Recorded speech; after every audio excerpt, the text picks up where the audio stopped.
Bonjour à tous, je me présente Jacques Mallard, je suis conseiller technique en action sociale à la CAF de Loire-Atlantique. Je laisserai mes collègues se présenter lors de leurs premières interventions. Comme diraient les Québécois, bon matin, il est 9 heures et on va vous présenter dans le cadre de la nouvelle convention d'objectifs et de gestion entre l'État et la Caisse nationale d'allocation familiale quelques petits changements sur les accueils de loisirs sans hébergement, en particulier sur des aspects financiers. Notre webinaire va durer 1 h 30. Il vous est possible de poser des questions via le chat et on y répondra ultérieurement dans le cadre d'une foire aux questions. Notre intervention va présenter les points suivants. On va vous faire d'abord un rappel sur les barèmes. Ensuite, le calendrier des déclarations. Ensuite, des changements concernant la pause méridienne, le complément inclusif, la réforme de la bonification du plan mercredi et de l'ASRE, le dégel des bonus territoires CTG, les offres nouvelles que nous pouvons financer dans le cadre du BAFA et des séjours, et enfin nous terminerons sur une aide à l'investissement pour les accueils de loisirs sans hébergement qui remplacera les plans mercredi. Alors, parce que je n'ai pas été mon chapeau. Téléphone 2, s'il vous plaît. Oui.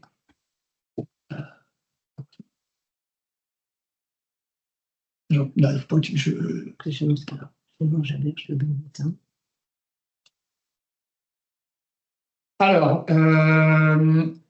concernant les prestations de services, donc vous connaissez tous aujourd'hui la prestation de service ordinaire qui permet de financer les périscolaires avant et après l'école, et aussi, et ça on tient vraiment à le souligner, pendant la pause méridienne, ainsi que le mercredi, et puis la prestation de service qui finance vos accueils de loisirs extrascolaires, c'est-à-dire pendant les vacances scolaires, et puis également la prestation de service pour les adolescents. Concernant ces prestations de services pour les accueils périscolaires, les prestations de services sont financées à la plage d'accueil, c'est-à-dire que nous allons financer la plage d'accueil quelle que soit la durée de présence de l'enfant. Et puis ensuite, pour les prestations de services extrascolaires, on a une prestation de service aux heures réalisées ou aux heures facturées, et pour les ados, uniquement aux heures réalisées. Concernant les extrascolaires, réellement, si vous avez besoin d'avoir des éclairages sur les heures réalisées ou les heures facturées, nous vous invitons à prendre contact avec votre conseiller technique de territoire pour vous faire un peu un rappel sur les modalités de financement de ces prestations de services. Naturellement, pour bénéficier de ces prestations de services, il faut une convention bilatérale entre vous et la Caisse d'allocation familiale, mais surtout, et en premier lieu, une déclaration auprès de Jeunesse et Sport, en particulier pour vérifier les taux d'encadrement et la qualification des animateurs. Enfin, les barèmes 2024 qui s'appliquent à ces différents accueils. Concernant l'extrascolaire, nous sommes à 62 centimes de l'heure. Pour le périscolaire, à 0,59 centimes d'euros de l'heure. Et pour les ados, à 0,92 € de l'heure. Alors, on va prendre un petit peu de temps aussi pour échanger sur le rappel du calendrier qui nous paraît important à vous rappeler parce que c'est ce calendrier qui échelonne le travail du pôle gestion tout au long de l'année et puis qu'il le clôture dans le cadre des charges à payer. Et donc, on a une grande vigilance à ce que vous puissiez, de faire ce peu, respecter ce calendrier. Je vais laisser Tiffany se présenter et puis présenter cette nouvelle diapositive. Bonjour, donc Tiffany, référente technique à l'action sociale. Donc là, on vous présente le calendrier des déclarations.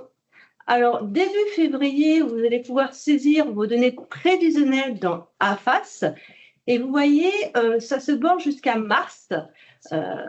Donc là, de février à mars, vous avez les saisies des prévisionnels N. Puis, mi-février, vous pouvez aller saisir vos déclarations RED N-1 dans AFAS. Entre février, mars et avril, vous pouvez les saisir vos déclarations réelles. Puis après, il y a deux actualisées. Une actualisée en juin, à partir du 30 juin, où là, vous allez saisir entre juin et juillet. Puis, il y a la deuxième actualisée qui est à partir de fin septembre. Alors, cette année, elle sera à partir du 6 octobre. À partir du 6 octobre, vous allez pouvoir aller saisir votre actualisé au 30 septembre jusqu'à fin octobre. Pour l'actualiser au 30 septembre, une petite vigilance, il faut bien que les déclarations jeunesse et sport soient à l'état déposé. C'est un prérequis pour valider la déclaration. Nous allons passer après à la suite. La pause méridienne. Alors, a priori, vous ne voyez pas l'écran en plage entière, en fait, et du coup, on va juste faire une petite manip. Vas-y. Mais c'est celui-là.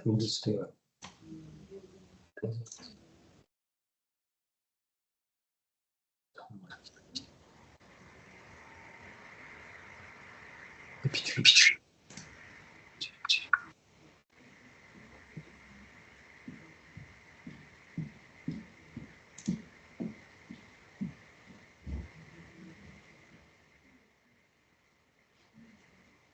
Ouais, je pense que c'est mieux et que vous voyez du coup la page en pleine page. Donc Aurélie Montfort, donc moi je vais vous parler de la pause méridienne.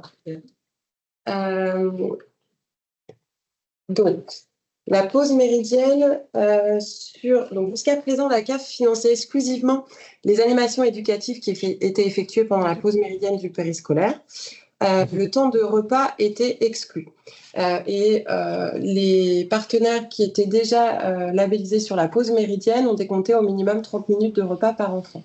Depuis le 1er janvier 2023, la CAF finance et les animations éducatives et le temps du repas. Pour ce faire, les conditions d'éligibilité, elles sont toujours les mêmes. C'est être déclaré auprès du SDJES, être associé à un accueil périscolaire, donc du matin ou du soir. Du coup, avoir un projet éducatif qui présente le temps du matin, le temps du midi et le temps du soir de manière cohérente. Avoir une tarification modulée en fonction des ressources afin de garantir l'accessibilité à l'ensemble des familles. Ces documents doivent être validés par le conseiller technique et du coup, il doit y avoir un rapprochement entre le partenaire et puis le conseiller technique pour étudier la faisabilité de cette pause méridienne.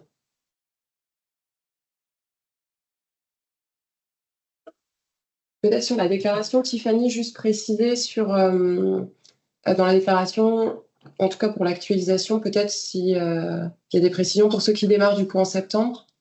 Ceux qui démarrent en septembre, ouais. Donc il faut bien la déclaration jeunesse et sport pour la pause méridienne. Il faut bien mettre le temps de la pause méridienne sur vos heures à déclarer. Et peut-être aussi préciser de nouveau que le conseiller technique de territoire peut être là pour vous présenter de façon plus précise la pause méridienne, qu'on a parfois un certain nombre d'interventions et on le sait, la difficulté va être de pouvoir respecter le taux d'encadrement entre midi et 14 heures pour la pause méridienne pour obtenir l'habilitation de jeunesse et sport. Mais on va juste vous donner un exemple, mais pour un groupe scolaire qui, par exemple, pourrait accueillir 400 enfants lors du temps du déjeuner, la prestation de service pourrait avoisiner les 50 000 €. Et donc, cette recette supplémentaire peut vous permettre éventuellement de pouvoir recruter des animateurs pour respecter le taux d'encadrement et des animateurs qualifiés. Donc réellement, prenez contact avec votre conseiller technique si vous pensez que vous pouvez peut-être réussir à atteindre le taux d'encadrement de l'accueil périscolaire du midi.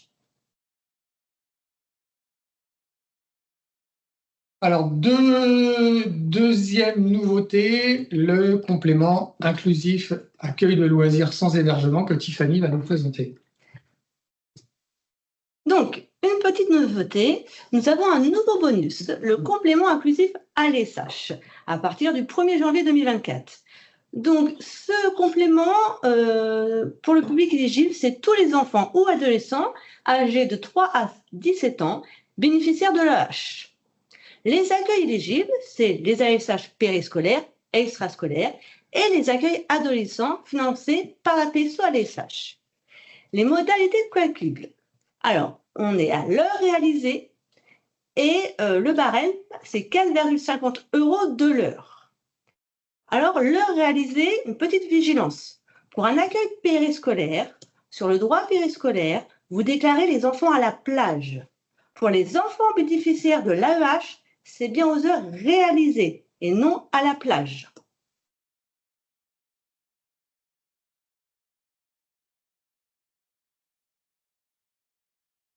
Ah, ça ne peut plus avancer. Hop, notre petite page qui devrait passer, mais la page ne veut pas avancer. Nous avons un petit problème technique. Attendez, on gère. Hop, et voilà. Ah, il fallait juste parler doucement. Donc, le complément inclusif ALESH. Au niveau du mode de calcul, ce droit vient en complément des droits prévisionnels actualisés et réels. L'important, c'est qu'à l'actualisation au 30 septembre 2024, vous allez déclarer le nombre d'heures de présence réalisées des enfants bénéficiaires de l'AEH. Cette déclaration au 30 septembre 2024 est obligatoire pour tous les équipements ALESH.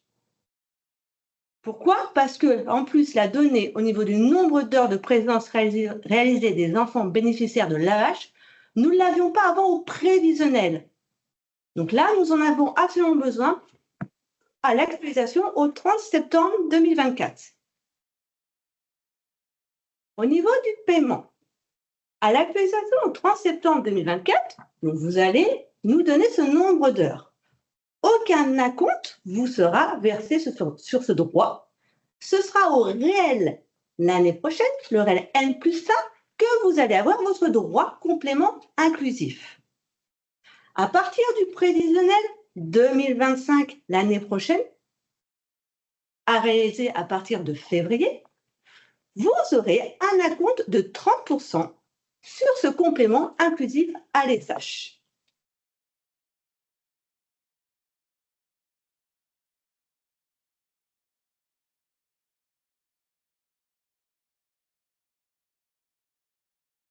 Alors, là, on va commencer à rentrer un petit peu plus dans la complexité. C'est pour ça qu'on a présenté d'abord deux aides qui étaient relativement faciles dans la maîtrise technique.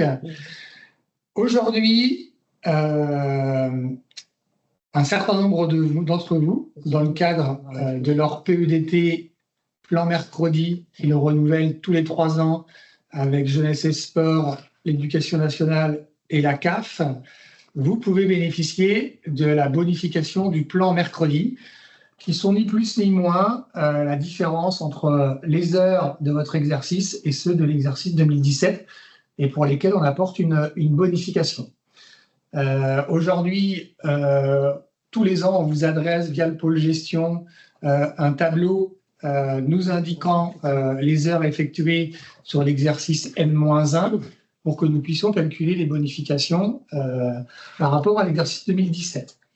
Dans le cadre de la simplification, la Caisse nationale d'allocation familiale a décidé de simplifier cette aide-là, et donc les bonifications plan mercredi vont être intégrés dans le montant unitaire horaire de l'offre existante de vos bonus territoires. Bon, tout à l'heure, je vais un peu vous expliquer. C'est que on va prendre le montant du bonus plan mercredi que vous avez touché en 2023 et on va le diviser par les nombres d'heures de l'offre existante de votre bonus territoire que nous allons intégrer à ce montant de bonus. Donc ça veut dire que votre montant unitaire de bonus territoire, pour ceux qui bénéficient de la bonification plan mercredi, vont voir leur montant horaire augmenter entre l'exercice 2023 et 2024 et qu'ils n'auront plus à déclarer les heures du mercredi. L'autre chose concerne l'ASRE. Donc l'ASRE concerne cette fois-ci uniquement les collectivités territoriales qui sont à 4 jours et demi et qui aujourd'hui organisent toujours ce qu'on a appelé les TAP, les TPE. Cette aide spécifique du rythme éducatif, eh bien, en fait, elle va se voir intégrée dans les accueils périscolaires et donc dans la plage d'accueil. Donc, en fait, on va avoir une augmentation de la plage d'accueil, en particulier sur le temps de l'après-midi, parce que l'organisation scolaire qui avait été choisie, c'était de réduire le temps de l'après-midi. Et donc, précédemment, vous pouviez avoir du TAP de 15h30 à 16h30, pour lequel vous pouvez bénéficier de l'ASRE à hauteur de 3 heures par enfant et par semaine. Eh bien, demain, vous allez l'intégrer directement à la plage d'accueil. Donc, votre accueil périscolaire qui précédemment démarrait à 16h30 va démarrer à 15h30, qui sera le début de la plage d'accueil, jusqu'à son heure de fin.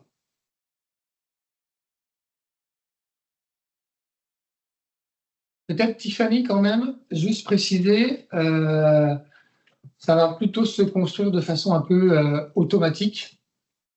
Alors, dans les détails, je ne rentrerai pas dans les détails parce que pour l'instant, on n'a pas eu d'informations dans le système AFAS comment cela allait se calculer. Donc, nous reviendrons vers vous plus en début d'année, en 2025, de toute façon, pour vous expliquer comment le mode de calcul va se faire dans AFAS. Lors de la déclaration prévisionnelle, nous faisons une communication, donc en 2025, quand nous allons faire une communication à ce sujet, nous expliquerons le mode de calcul dans AFAS, ce que vous avez à déclarer dans AFAS à ce sujet. Pour l'instant, on n'a pas d'autres informations, plus que ce que vient de dire Jacques.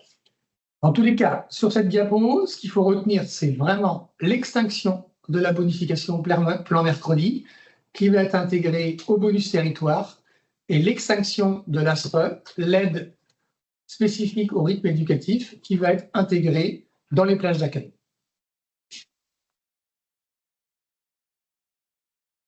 Une autre nouveauté, la dégel du bonus territoire CTG. Un certain nombre d'entre vous savent que depuis maintenant plus de 10 ans, toutes les augmentations de vos accueils de loisirs, c'est-à-dire votre capacité d'accueil, votre augmentation du nombre de jours, vos augmentations d'amplitude journalière, ne nous permettaient pas de financer ces développements, voire ces créations, dans le cadre du gel des financements de la branche famille par l'État. Aujourd'hui, depuis le 1er janvier 2024, on va avoir la possibilité de financer en partie, je dis bien en partie, puisqu'il y a un plafond qui est mis en place, l'augmentation de vos heures de fréquentation chez les enfants. Donc, comment ça va fonctionner?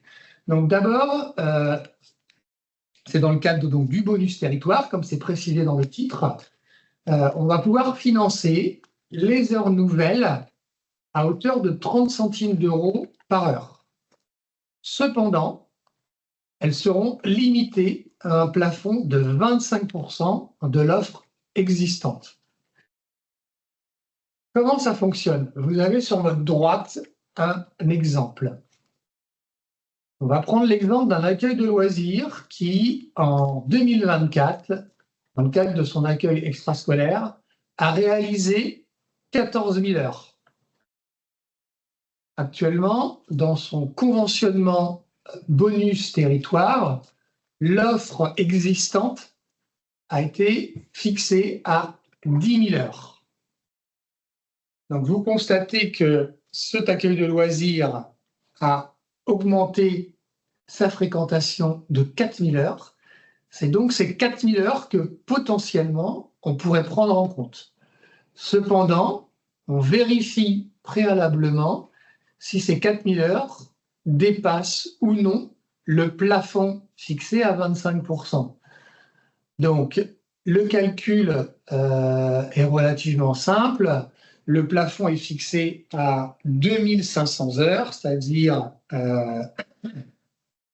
les 10 000 heures multipliées par 25%. Donc là, aujourd'hui, on a l'exemple d'un accueil de loisirs pour lequel on pourrait financer l'augmentation de la fréquentation jusqu'à 2500 heures. Donc, en 2024, on va pouvoir valoriser cette augmentation de 2500 heures pour cet accueil de loisirs. Et donc, ce qui va générer une prestation de service nouvelle de presque 1 000 euros. Alors, on fait une petite vigilance, mais c'est vraiment de la mécanique arithmétique, que la comparaison des heures déclarées se fait en fonction du taux de régime général qui a été fixé dans votre convention préalablement.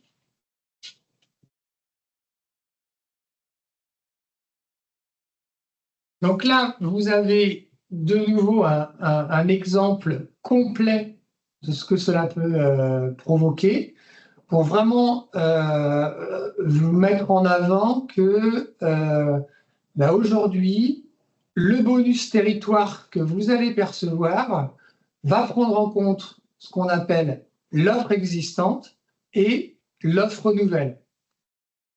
Donc là, vous avez l'exemple d'un accueil de loisirs qui est en offre existante dans le cadre de son bonus territoire à 8 000 heures, qui a un montant forfaitaire qui a été fixé à 50 centimes, qui a un taux de régime général à 99%, ce qui est à peu près dans la grande majorité des cas le taux de régime général qui va osciller entre 97 et 99% pour l'ensemble des accueils de loisirs de Loire-Atlantique. Un nombre d'heures déclarées par le partenaire de 10 000 et donc un montant d'offres nouvelles que l'accueil de loisirs peut potentiellement recevoir s'il augmente ses heures de 30 centimes. Donc là, vous constatez que cet accueil de loisirs a augmenté ses heures de 2000 heures. Donc, il est potentiellement possible de financer l'intégralité de ces heures puisque on est inférieur au plafond de 25%. Et donc, les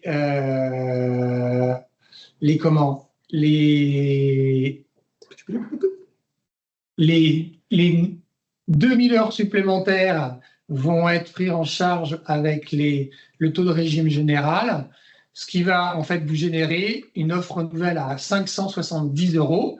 L'offre existante, elle, ne bouge pas, elle est toujours à 4 000 €. Et donc, vous avez un montant de bonus territoire à 4 570 €, alors que lors de l'exercice précédent, il n'était que de 4 000 €.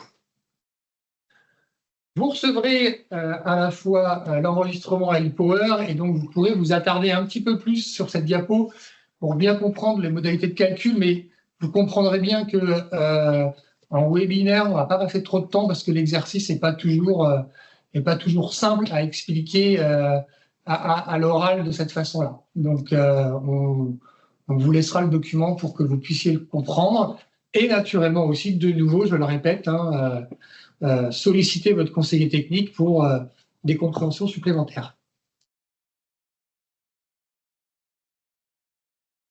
Alors, toujours de nouveau dans le cadre de cette nouvelle convention d'objectifs et de gestion où nos collègues de l'ACNAF ont réussi à obtenir de la part du ministère de l'économie des financements supplémentaires. On a aussi donc appris le dégel des financements du BAFA et du séjour dans le cadre des offres nouvelles. Donc là, on va avoir deux cas de figure. On va avoir aujourd'hui les partenaires, collectivités territoriales principalement, qui n'ont pas de bonus territoire au titre du BAFA et du séjour. Et donc, si la collectivité territoriale organise des sessions de BAFA, BAFD, va pouvoir bénéficier d'une aide de 300 € par stagiaire. Et puis, également, si elle n'organisait pas de séjour, ou tout de moins que nous n'en financions pas dans le cadre du bonus territoire, eh bien, pouvoir financer ces séjours organisés à hauteur de 20 € par jour. Alors, quand on dit séjour, on est bien d'accord, ce sont des séjours de plus de 6 nuits, puisque les séjours de moins de 6 nuits sont financés dans le cadre de la prestation de services ordinaire. Pour ceux qui ont aujourd'hui de l'offre existante en BAFA-BAFD et ou en séjour, eh bien, nous pourrons aussi financer cette fois-ci le développement en allant comparer le nombre de BAFA que vous avez proposé par rapport à l'offre existante. Et donc, nous pourrons financer ces BAFA supplémentaires. Il en sera de même concernant les séjours. Alors, on met une petite précaution, c'est qu'aujourd'hui, nous n'avons encore pas connaissance, via nos instructions techniques, les modalités administratives du financement de ce dégel des BAFA et des séjours. Donc, si vous êtes concerné, on vous invite de nouveau à prendre contact ou à adresser un mail à votre conseiller technique de territoire pour l'informer de ce développement ou de ces créations de BAFA, BAFD et ou de séjours pour que déjà on puisse en prendre connaissance, en connaître le nombre et pour ensuite vous adresser les informations administratives qui permettront au pôle gestion ensuite en 2025 de pouvoir financer ces développements ou ces créations.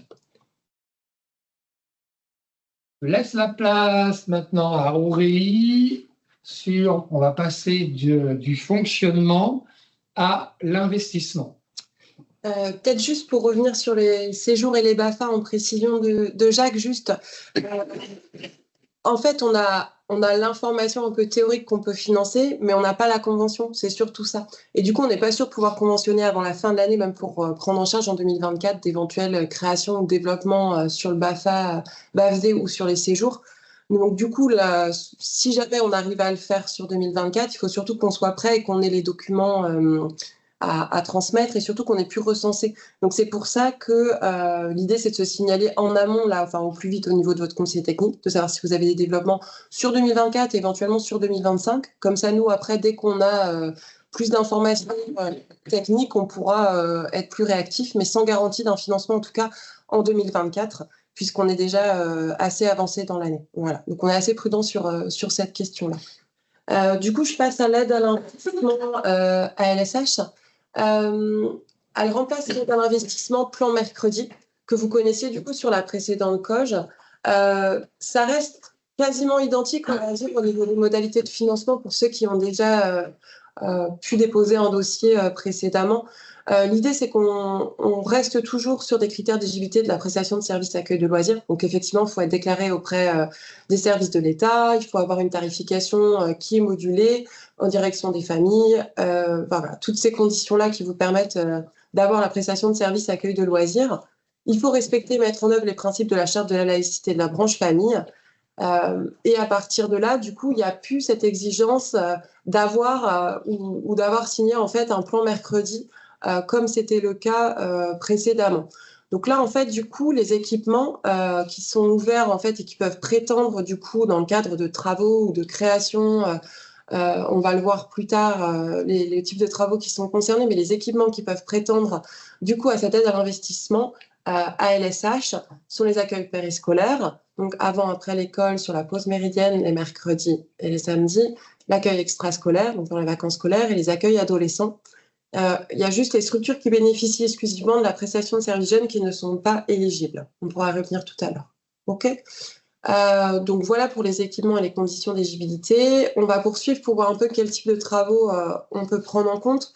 Donc les projets, c'est la création de nouveaux locaux qui accueillent un accueil de loisirs. Donc là, c'est assez simple, on est vraiment sur de la création, sur des nouveaux bâtiments. Il y a aussi tout ce qui concerne la rénovation et la transplantation de locaux, avec ou sans extension de la capacité d'accueil.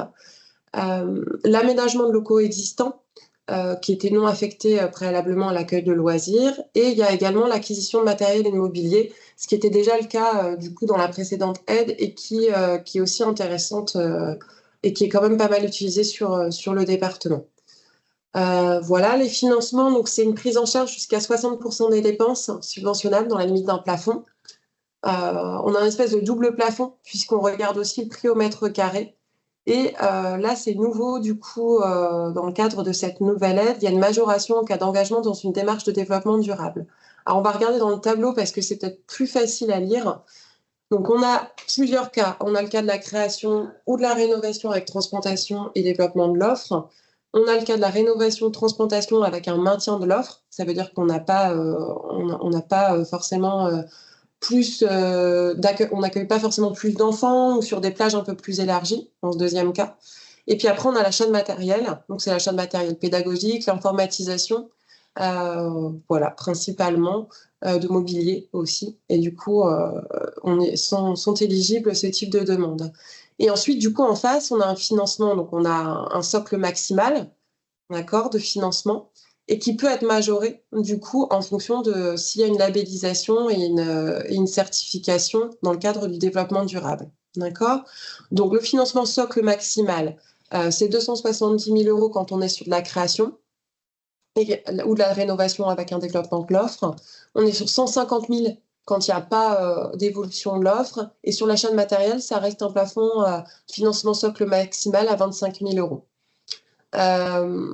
Dans tous les cas, quand il y a une demande d'aide à l'investissement, il faut se rapprocher du conseiller technique de territoire pour pouvoir échanger, partager sur le projet et voir un peu et pouvoir commencer à faire un peu des simulations par rapport à votre projet, en sachant que du coup, sur les majorations développement durable, c'est les mêmes que celles que vous aviez avant, précédemment, pour ceux qui font aussi de la petite enfance, dans le cadre du PIAGE, de l'aide à l'investissement pour la petite enfance.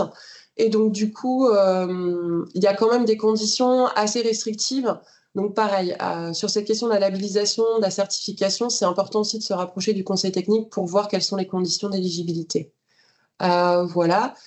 Il y a un engagement dans ce cadre de cette labellisation, du coup, développement durable aussi, qui est 30% de dépenses en gros œuvres, voilà, pour pouvoir en bénéficier. Et puis des travaux, la liste des labels, ce que je disais sur le développement durable et la certification, on retrouve la liste des labels dans la circulaire et là, ça peut tout à fait être transmis aussi par le conseiller technique pour vérifier si vous êtes éligible ou pas. Voilà. On retrouve sur la diapo suivante les dépenses qu'on peut prendre en compte. Il y a beaucoup de choses qui rentrent dans ce cadre-là. Donc, c'est vrai que c'est qu'à partir du moment où vous avez un projet de travaux ou d'achat de matériel un peu conséquent, voilà, il ne faut pas hésiter à regarder un petit peu ce qui peut être potentiellement éligible et puis refaire le point avec les collègues. Voilà. On a terminé sur les présentations des différentes nouvelles aides ou des petites précisions qui pouvaient y avoir. Peut-être j'ai été un peu vite parce que j'étais un peu perturbée avec les problèmes techniques tout à l'heure. Sur la pause méridienne, on a aussi une petite plaquette qu'on peut vous transmettre et qu'on pourra joindre au PowerPoint qui était faite par le National, qui précise un peu les conditions d'éligibilité sur la pause méridienne.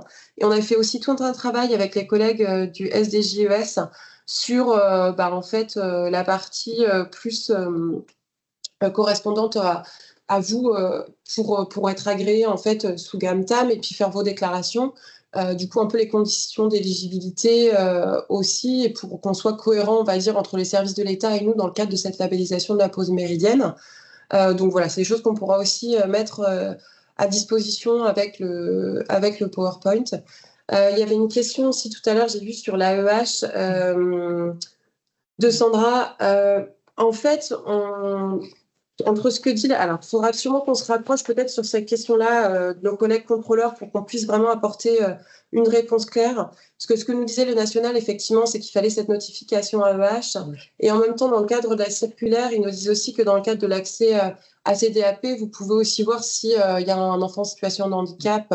Et du coup, si la famille bénéficie de l'AEH, c'est juste que vous voyez qu'il y a un enfant concerné dans la famille et pas forcément l'enfant. Donc ça fait partie aussi ce que nous dit le national, qu'il pourrait y avoir des évolutions pour vraiment avoir peut-être, repérer le nom de l'enfant qui est concerné.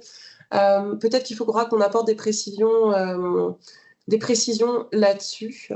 Donc, on va se rapprocher des collègues contrôleurs et puis aussi du collègue du pôle gestion et puis conseiller technique pour essayer de vous apporter tous la même réponse et que la réponse soit la plus cohérente possible. Ah oui, il faut que la famille est autorisée. Après, il faut que la famille est autorisée, que vous ayez accès à ces DAP, ce qui est quand même la majorité des cas, quand même. Après, ce qui est sûr, c'est que dans l'objectif, il faut qu'on puisse repérer en cas de contrôle que ce qu'on va verser au titre du nouveau complément inclusif soit que l'enfant sur lequel vous avez déclaré des heures accueil enfant en situation de handicap soit bien concerné et bénéficie de l'AEH. Donc après, c'est juste qu'il faut qu'on soit peut-être plus précis. Mais déjà, vous pouvez effectivement, sous ces DAP, la plupart du temps, quand même repérer ces enfants-là. Et dans l'idée, dans tous les cas, dans le cadre de l'accompagnement de l'enfant et pour un bon accompagnement, vous savez quand même... l'idée, c'est qu'il y ait eu un échange avec la famille et que cet enfant puisse avoir été repéré pour apporter un accompagnement qui soit le plus adapté possible et avoir des échanges avec la famille. On sait que cette question-là, elle est un peu complexe, mais c'est plus en cas de contrôle qu'il faut qu'on puisse vous dire exactement quelle pièce il faut que vous ayez de votre côté ou pas. D'accord ? Donc, on vous précisera parce que là, je vois qu'il y a des questions. Alors, comment déclarer le nouveau bonus complément inclusif à l'ESH ? Vous avez dit que c'était avant le 30 septembre, mais sur AFAS, rien n'est ouvert. Est-ce normal ? Tiffany. Non, en fait, l'actualisé du 30 septembre sera à déclarer à partir du 6 octobre. Donc, à partir du 16 octobre, vous allez tous aller sur AFAS, faire votre déclaration, où vous allez nous déclarer 9 mois de réel et 3 mois de prévisionnel, une année entière. Et donc, à ce moment-là, au niveau des données d'activité, on va vous demander le nombre d'heures de présence des enfants bénéficiaires de l'AEH.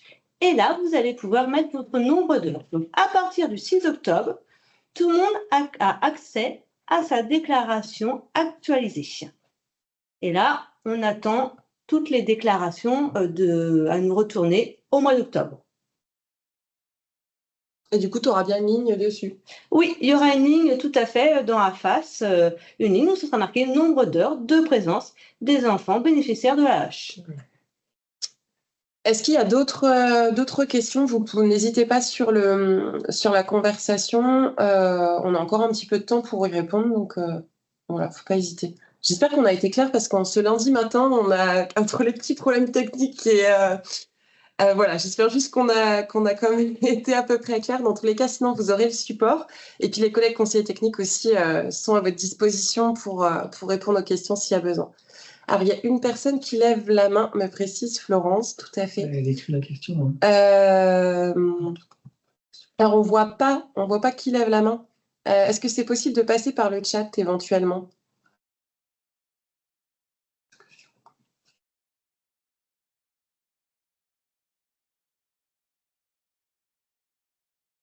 Ah, si. Alors, attendez. Peut-être que je vais réussir à ouvrir. Y a-t-il des heures prévisionnelles d'enfants AEH à déclarer aussi dans le cadre du prévisionnel ? Alors, dans le cadre du prévisionnel l'année prochaine, vous aurez aussi le nombre d'heures de présence des enfants AEH au prévisionnel, à l'actualisé et au réel. Sur tous les exercices, vous aurez ce nombre d'heures à déclarer.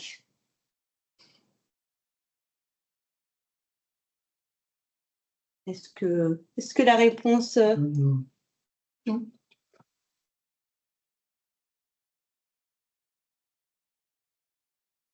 Comment se passera l'intégration des heures plan mercredi pour les nouveaux signataires d'un plan? Hein? Mais pour l'instant, on reviendra vers vous un peu plus tard pour ce point. Voilà, aujourd'hui, on ne va pas être en mesure de répondre à la question parce qu'elle est vraiment très, très particulière et on n'a pas encore les réponses.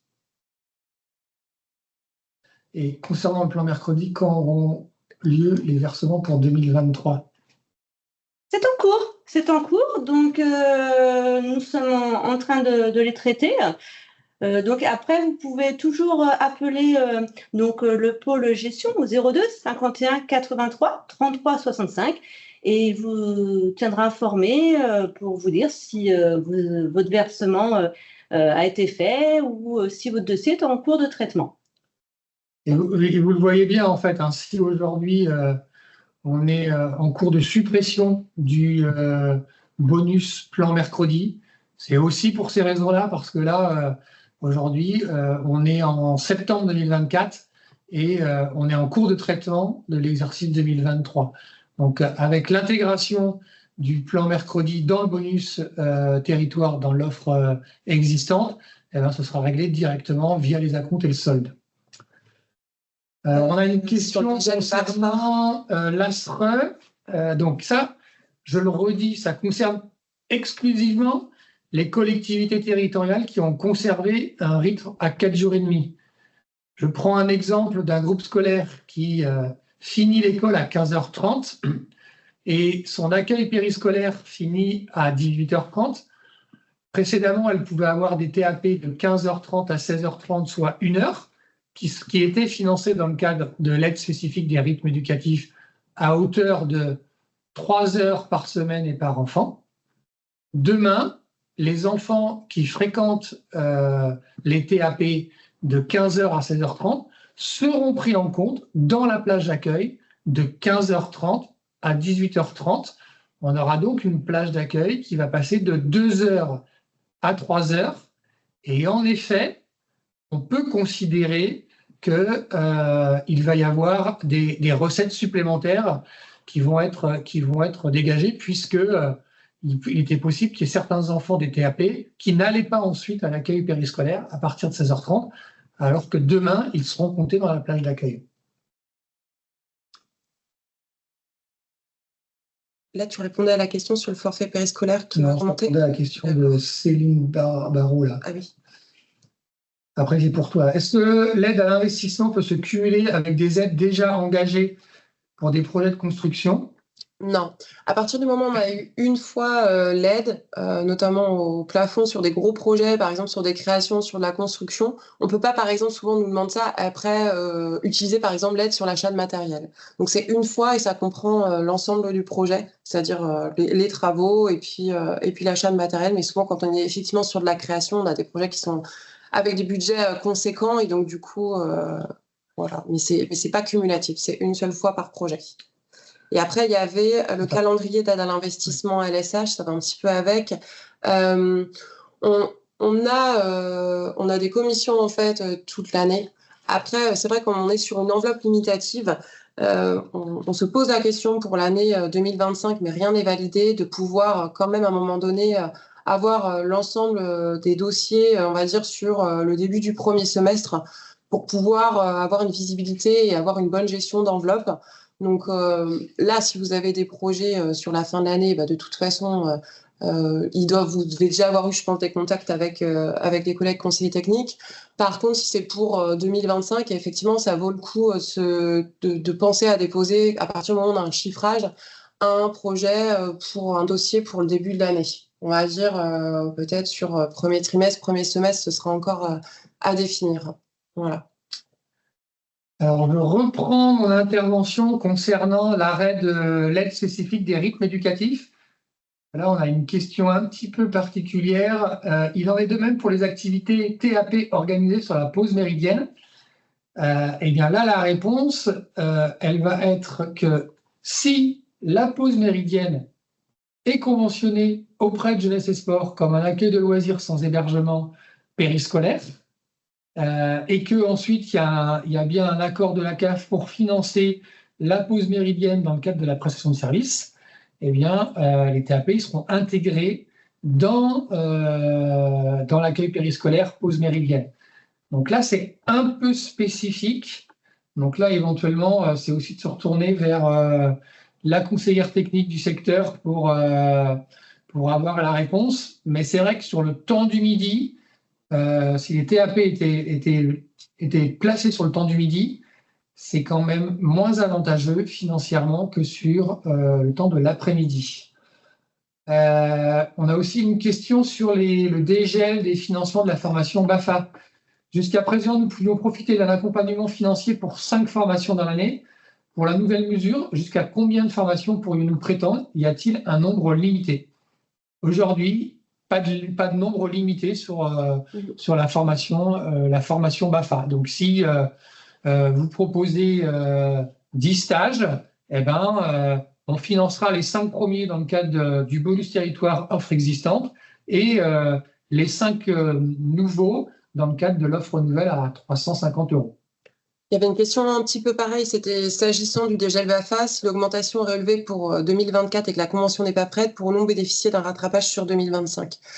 Pour l'instant, soit en gros on part dès 2024 et on arrive à le faire, ou soit sinon ce sera 2025 mais sans rattrapage. Voilà.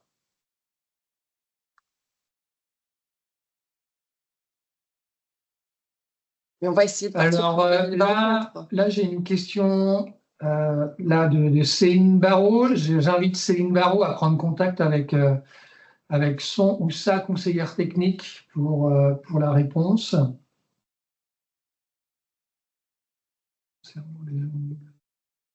C'était juste on te l'a déclaré à la place d'accueil ou alors réalisé.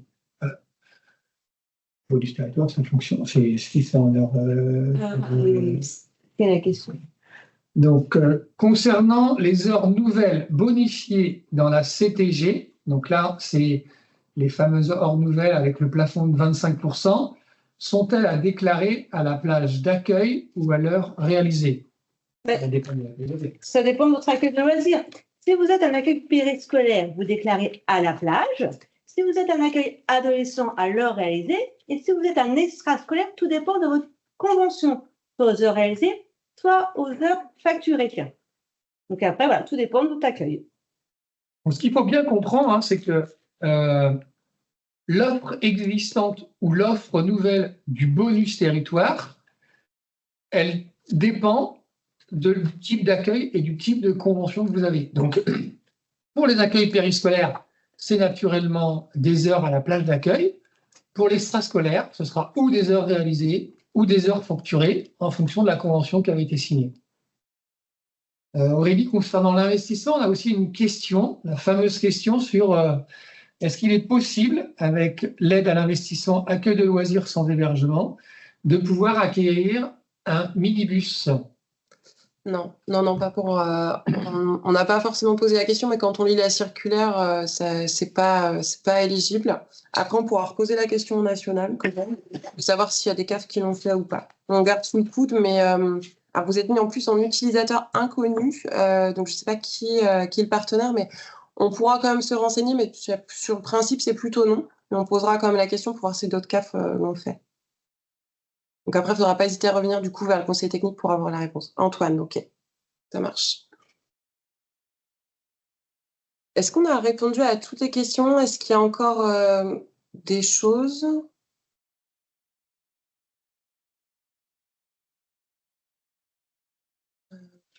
J'ai l'impression qu'on a répondu à tout. Ah non, sur le BAFA, Jacques, sur le BAFA, sur en ZRR.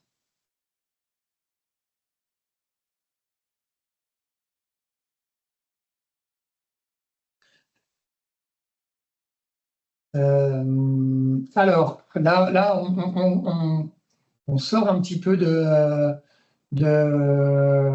notre intervention, mais aujourd'hui, en effet, il est possible pour des jeunes qui sont issus des quartiers poétiques de la ville ou des jeunes qui sont issus des territoires de revitalisation rurale avec des moyens financiers de leur famille qui ne leur permettent pas de financer un BAFA, de pouvoir avoir un soutien financier de la CAF via les organismes de formation.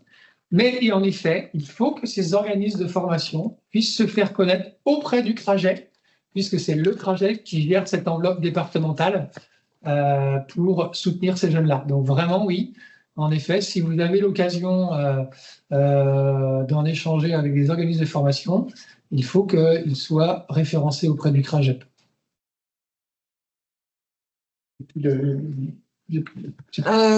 Alors, sur la question des notifs AEH ou de CDAP, c'est ce que je vous disais, on va se rapprocher des contrôleurs pour faire une réponse plus précise, voire on se renseignera avec le national, parce que je vois que ça pose question et on n'est peut-être pas assez à l'aide encore pour répondre aujourd'hui. Après, il y avait des travaux dans les salles du restaurant scolaire pour limiter le bruit. Peuvent-ils rentrer dans une demande d'investissement?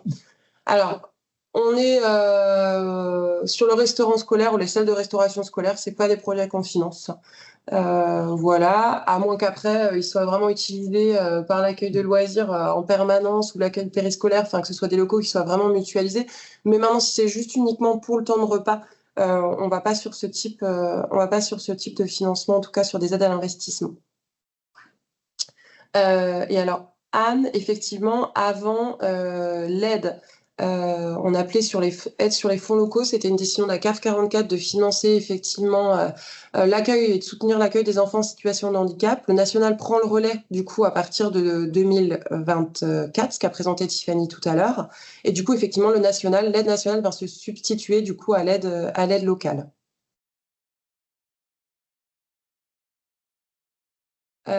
Donc, alors, le calendrier concernant les aides à l'investissement, c'est ce que je disais tout à l'heure. L'idée, c'est plutôt de déposer un dossier en début d'année prochaine, en début d'année 2025, pour qu'on puisse nous recenser un peu l'ensemble des dossiers qu'on aura pour l'année 2025, pour pouvoir après faire les demandes d'aide au national en conséquence. Voilà. Et après, Jacques, il y avait une question pour... Ah oui, c'était une information. Uniformation finance les formations BAFA, coûts pédagogiques et frais annexes. Pour information. Pour les assos. Pour les associations. Okay.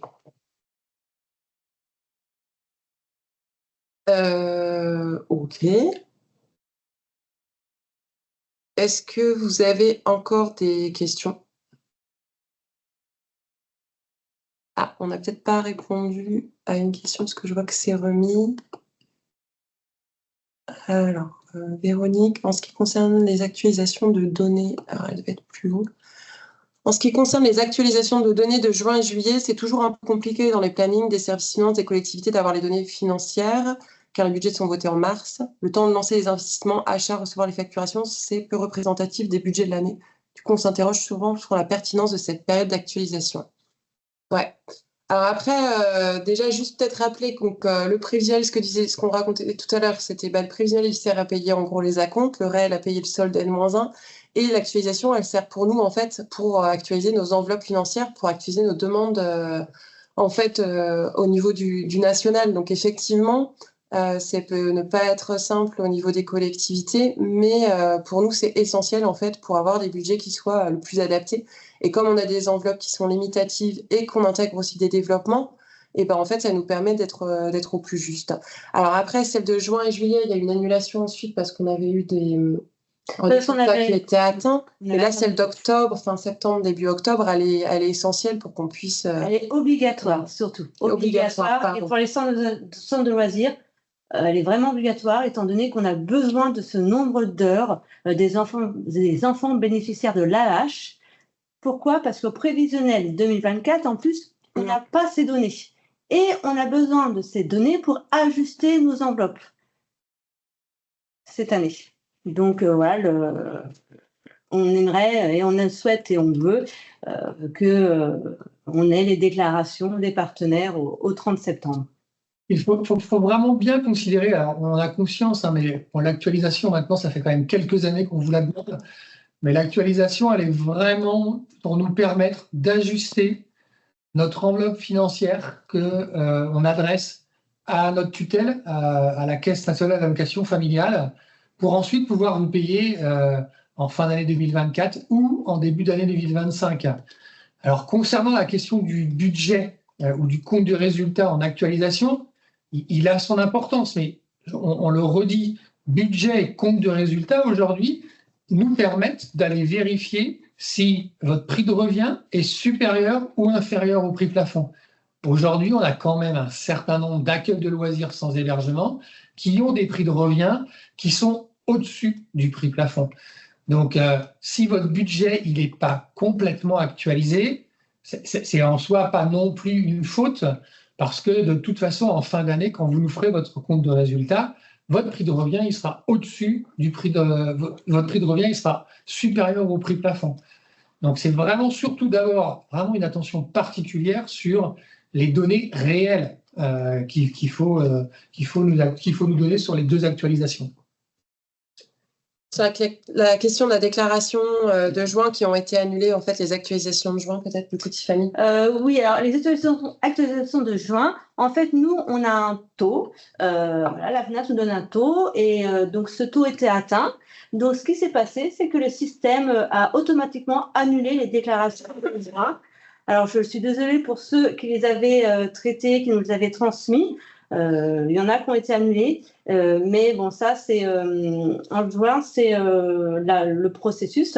C'est dès qu'on atteint ce taux, les autres déclarations sont annulées. Et peut-être juste préciser que pour celle d'octobre, le taux qu'on doit atteindre est de 95%. Donc, effectivement, on doit avoir beaucoup de partenaires. C'est obligatoire, comme disait Tiffany. Effectivement, il faut que vous puissiez faire cette actualisation et on vous en remercie. Et il y a vraiment cette nouvelle donnée qui est très importante qu'on doit recenser à l'actualisation du 30 septembre au niveau du complément inclusif. Les dossiers de demande d'investissement sont disponibles sur le site CAF. Non, c'est en lien avec votre conseiller technique. C'est le conseiller technique qui déjà échange sur votre demande et sur votre projet avec vous et qui, en fonction, du coup, vous transmet le dossier et vous précise justement les dates de dépôt en fonction de votre calendrier et des dates de votre projet, pour que ce soit au plus juste, en fait. OK ?